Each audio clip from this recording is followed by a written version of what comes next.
multitude. Alors il y a trois choses dans la consécration eucharistique. Et c'est valable pour toute consécration. Une consécration implique une offrande. Une offrande. Ici, pour la consécration eucharistique, on offre le pain et le vin. Ensuite, il y a une transformation qu'on appelle pour l'Eucharistie transsubstantiation. Un mot compliqué, transsubstantiation. Le pain et le vin sont transformés pour devenir le corps et le sang de Jésus. Et troisième chose, quand il y a consécration, il y a mission. Quand Jésus offre le pain et le vin qui deviennent son corps et son sang, c'est pour vous, c'est pour la multitude, c'est pour nous sauver du péché. Voilà. Trois choses. Consécration implique quoi? Première chose. C'est là.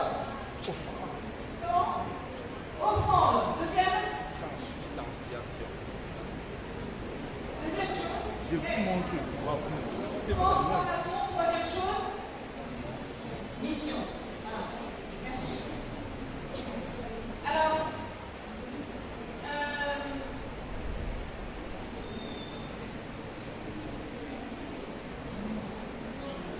vous-même, vous êtes consacré à Dieu, vous le saviez? Vous êtes consacré à Dieu. Qu'est-ce qui fait que vous êtes consacré à Dieu?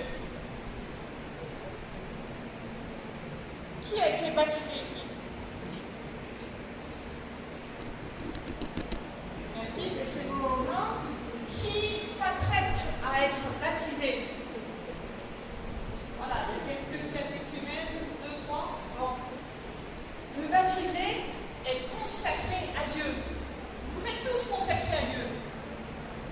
Par le baptême, vous êtes consacrés à Dieu, mis à part. Vous êtes offerts à Dieu. Vous vous offrez à Dieu pour être transformés et pour être envoyés en mission. C'est ce que dit saint Paul dans l'Épître aux Romains au chapitre 12. Il dit la chose suivante.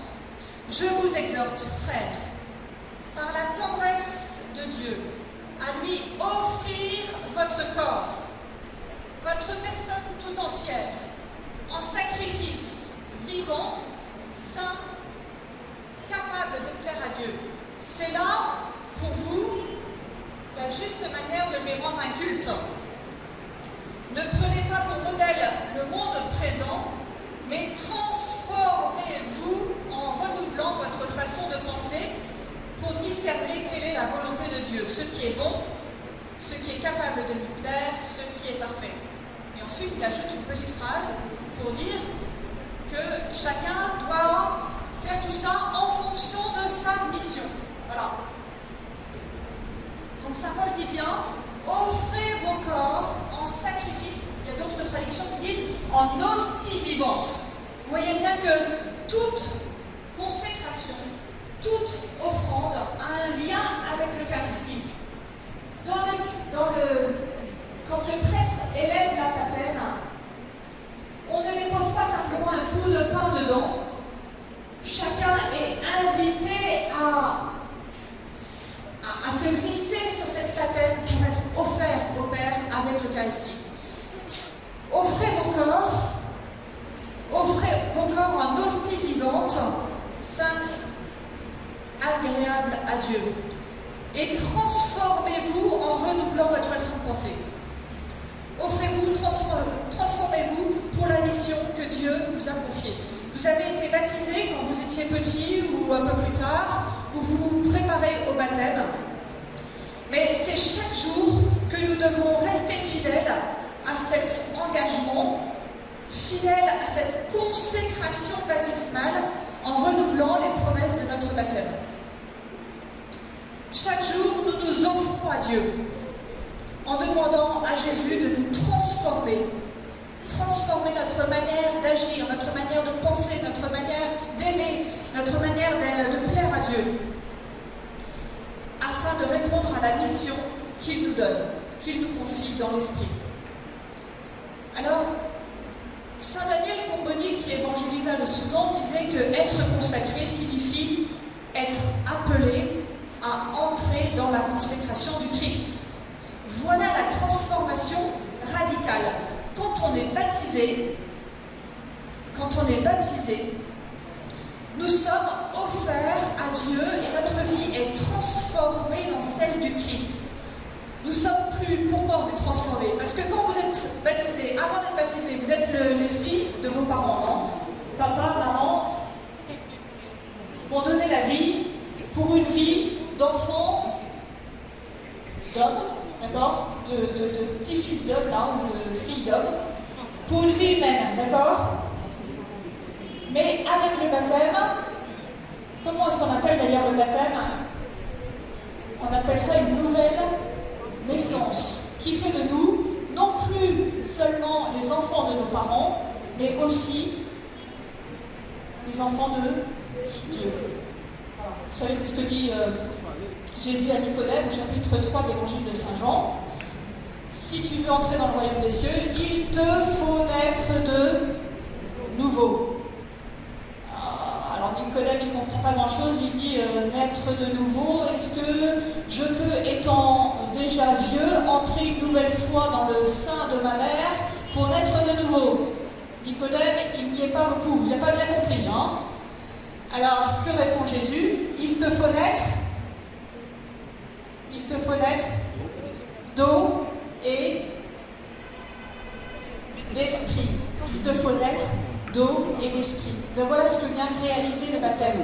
Le baptême me permet de naître de nouveau pour naître d'eau et d'esprit. Et par le baptême, je deviens enfant de Dieu. Voilà la transformation. Je ne suis plus simplement le fils ou la fille de mon père et de ma mère.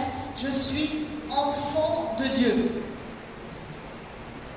Et enfin, si je suis baptisé et donc je deviens enfant de Dieu, ça veut dire que je deviens, un petit mot technique qui dit fils dans le fils. Je deviens, d'ailleurs on dit voilà un chrétien. Un chrétien, c'est quelqu'un qui a été baptisé, d'accord? Un chrétien, c'est le même mot que quoi? La même racine que quel autre mot? Christ. Je suis un autre Christ. Quand je suis baptisé, je suis transformé en Jésus. Je suis un autre Christ. Et du coup, je participe à sa consécration. Je participe à tout ce qu'il est. Il est fils de Dieu. Moi aussi, je suis fils de Dieu. Je suis Christ. Voilà, toute la consécration du Christ, elle est pour moi. Et moi aussi, je peux vivre de sa mission. Donc, si je suis baptisé et donc configuré au Christ, c'est pour participer à sa mission de salut. Alors, regardons quelle a été la consécration de Jésus. Parce que lui aussi a été baptisé. Il l'a même été 2 fois. D'abord, il a reçu le baptême de Jean-Baptiste. Au baptême de Jean-Baptiste, Jésus s'est offert à Dieu le Père pour être l'agneau. C'est bizarre, non? Un agneau.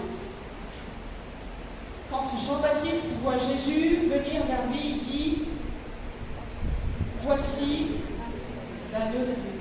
C'est quand même bizarre de désigner une personne comme ça, non? Pourquoi disait-il ça? À quoi faisait-il référence? Il est juif. Il est juif. Qu'est-ce que c'est qu'un agneau pour un juif?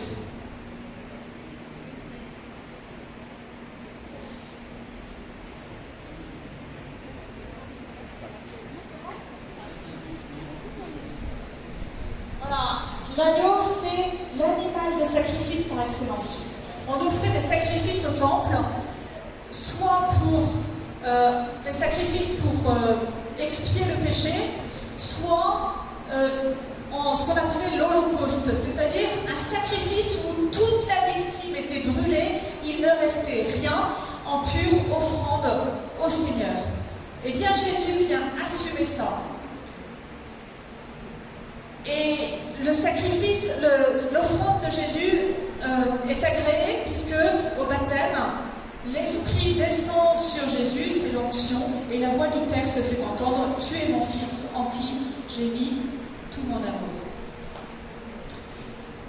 Jésus est le véritable agneau, c'est parce qu'il offre sa vie pour les péchés du monde, et c'est pour ça que Dieu l'aime, son Père.